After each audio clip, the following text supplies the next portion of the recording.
Everybody, it's me, Willow, and welcome back to my YouTube channel. Today I have another fun video for all of you guys to enjoy. Today we're going to be doing a little review for a Oscar-nominated docu-short. Today we're going to be reviewing All the Empty Rooms, which is directed by Joshua Seftel, and it's in collaboration with Steve Hartman, who is a investigative journalist with CBS Sunday Morning News. And this is kind of like a collaboration and behind the scenes look at one of Steve's most famous investigative journalist piece that he worked alongside photographer Lou Bopp. And I remember seeing this news segment, like, I think it came out in 2024, so that was like 2 years ago now. So I tried to find it online to rewatch it, and I could only find it on TikTok actually. So I'm going to link it below because I do think it's very powerful. I also found like the CBS news article, so I'm also going to link that down below because I think those tie in hand with this documentary short. It's all three of these are very powerful pieces and a doorway into these children's lives that were cut way too short. And Steve, Joshua, and Lou all together really create a beautiful piece to try and remember these children.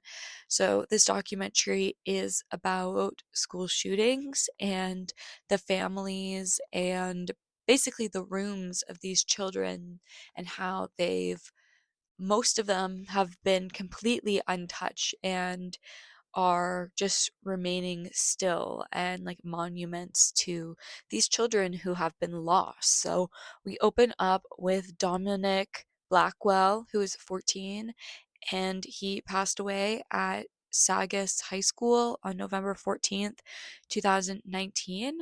And his parents remarked that nothing had really been touched in the 5 years since their son had been killed at school.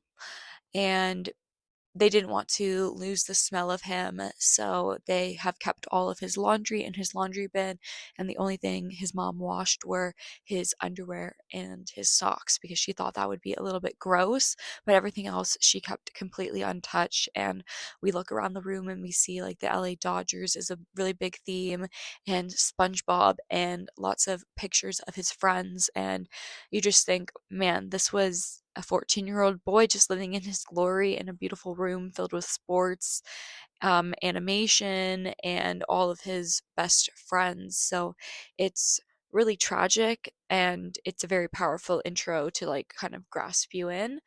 And then we learned a little bit about Steve and how he was first assigned to a school shooting in 1997. And since that first shooting, it has increased from 17 to 132 shootings per year. And he's kind of like the positive, good looking news, always having that positive swing with him. And Steve comes in at the end of the news segments to try and lighten everybody up and bring a little bit of happiness to this sad and dreadful news that we often hear. And he felt like that he kept repeating the same lines over and over again, and that America was moving on quicker and quicker from each shooting. And he felt like the media was a little bit to blame because they would overdo talking about the shooters rather than focusing in on the victims, on the children who had been lost. And so that's why he started the Empty Rooms Project.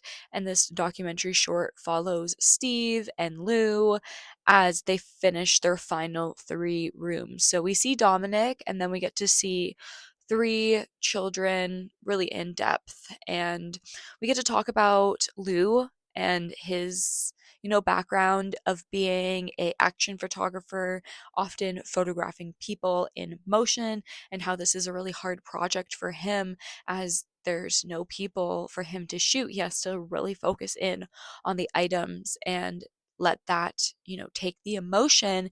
And he takes this into his personal life because since his daughter was born, he takes a picture of her every single day and he calls it the morning photo.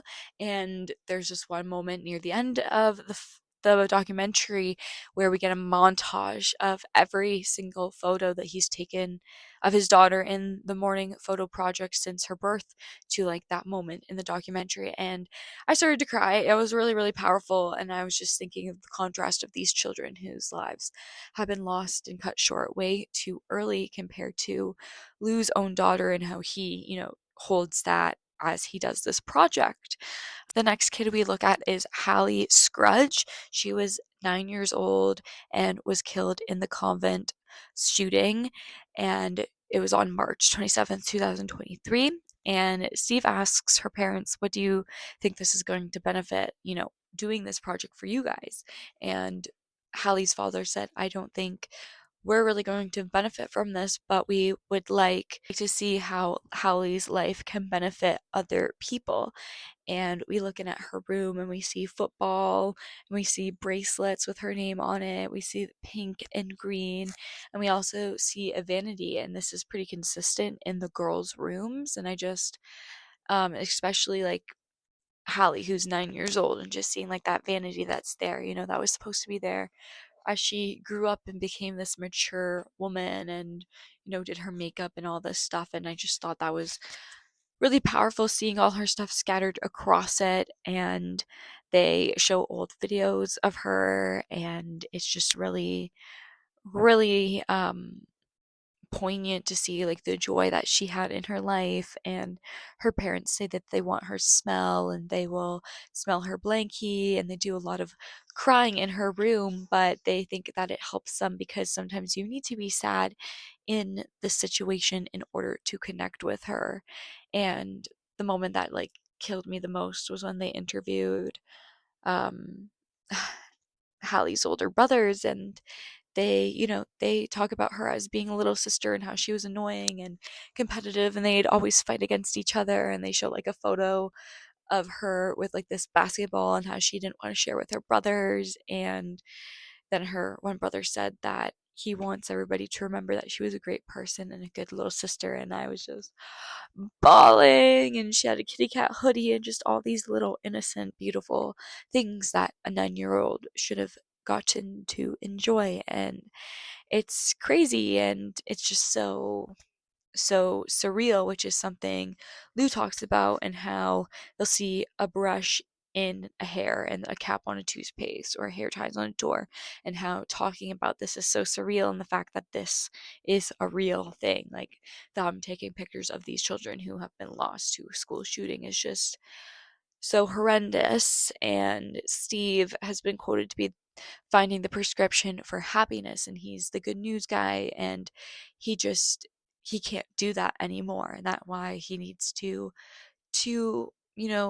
cement these children for their parents. And we then look at Jackie Carreras, who was 9 years old, and she died at Robb Elementary School shooting on May 24th, 2022.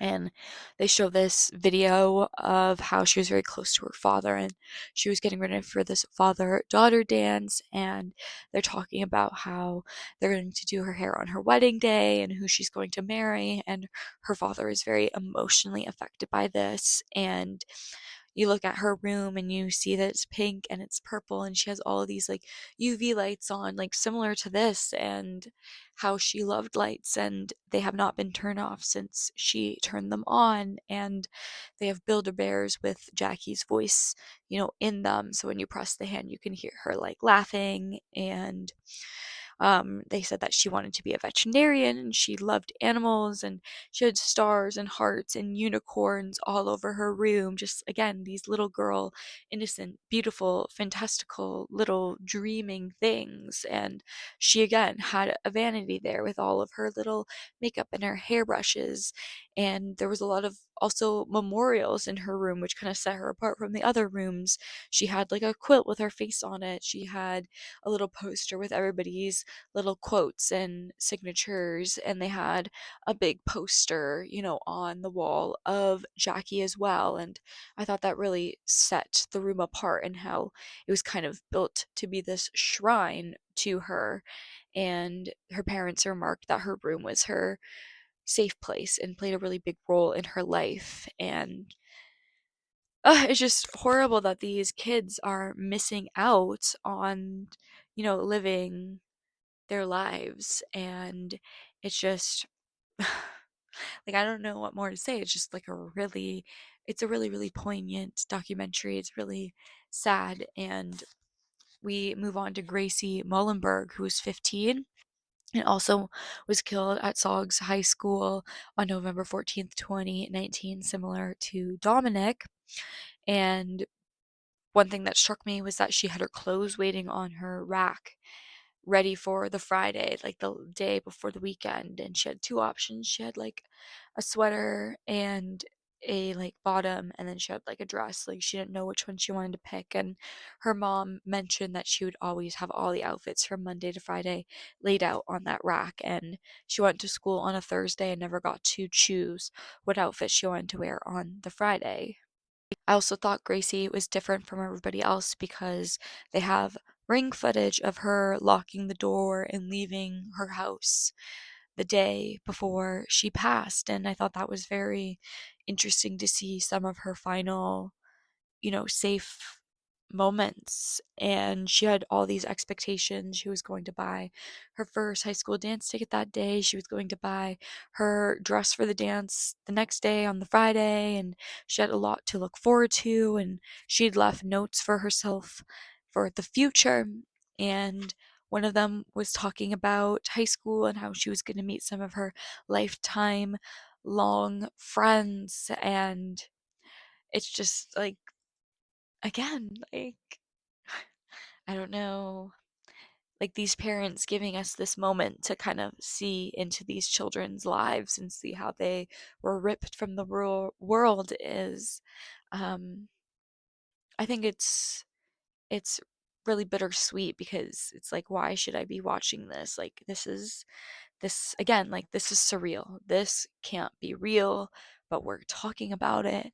So I think it's good to highlight this, and I think that this project from Steve and from Joshua and Lou is really, really important to show us how, they had these little innocent things. Like, she had Vans and she had a dog Stuffy, and now her parents come into her room every single day and say good morning and good night to an empty room rather than one with their teenage daughter. And I just think it's tragic. And they ask this question, if the room isn't there, does the child go away? And I think that's a really interesting question to ask, because these parents are holding on to this room with such a life force and feeling that their children's soul is latched onto this room. So Steve just wants to remind people that these were children and that they could be your children as well. So this documentary short was very, very poignant. I did cry quite a few times, and I do think this is very interesting add-on and behind the scenes look to this very viral and memorable news investigative piece from CBS Sunday Morning News. And I definitely think this has a really strong chance at the Oscar race. I think it has a good backing with CBS Sunday Morning News, and with Steve, he's probably pretty well known in the biz. He's been in it for like 20 years, and I do think this will tug at the heartstrings of some of the voters. I'll be interested to see where the voters lean with this, and I do think this is it is political, because unfortunately this situation is political very so much in the states where this documentary short is taking place, across all these different states where the shootings have occurred. And I feel like it's very political making landscape right now in the states. So I'd be interested to see where people's powers lean. I have to watch the rest of the shorts. I've just watch The Devil is Busy as well, and I think that's also a very strong politically based, like very similar, like it shouldn't be political, but it's turned into this political nightmare. So I feel like it depends on what speaks to people. Like this is about children, compared to like The Devil is Busy is more about like women's healthcare compared to children. So yeah, I just think they have kind of similar, humanity backings with kind of more of a bittersweet, tragic play on it. I do think All the Empty Rooms is something I'm not going to forget anytime soon. It is on Netflix, so it's very easily accessible for people who have that streaming platform. So I do highly suggest you guys go seek it out if you can. It's only about 30 minutes, so a half an hour, a TV show length, really easy to pop it on and give it a watch. I do think it is eye catching and will catch your heart and your soul as well. Thank you guys so much for liking and supporting my review for All the Empty Rooms, the new documentary short that's out on Netflix. That's also Oscar nominated. Please let me know what you guys think about this documentary short down in the comments below. If you have had the chance to watch it, I highly suggest you guys go check it out. I also suggest you guys check out the article from CBS News and also the TikTok of the news segment. I'll put them both down below for you guys to watch and to read.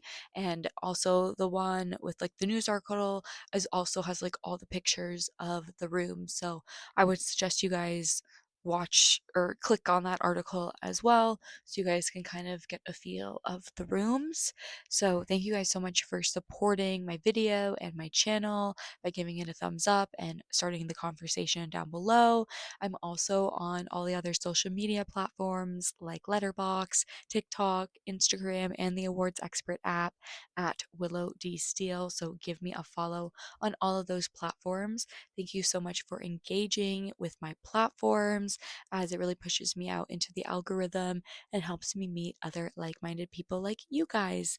Thank you for helping me join and grow my cinema community. I'm so grateful. We just keep getting bigger and bigger each day, this slowly as we get to the Oscar season. Let me know what you guys think about the awards season so far and what you think is going to happen at the Oscars. I'd love to have your conversation down below, and I can't wait to read it all. Until then, keep getting lost in film, guys. Bye.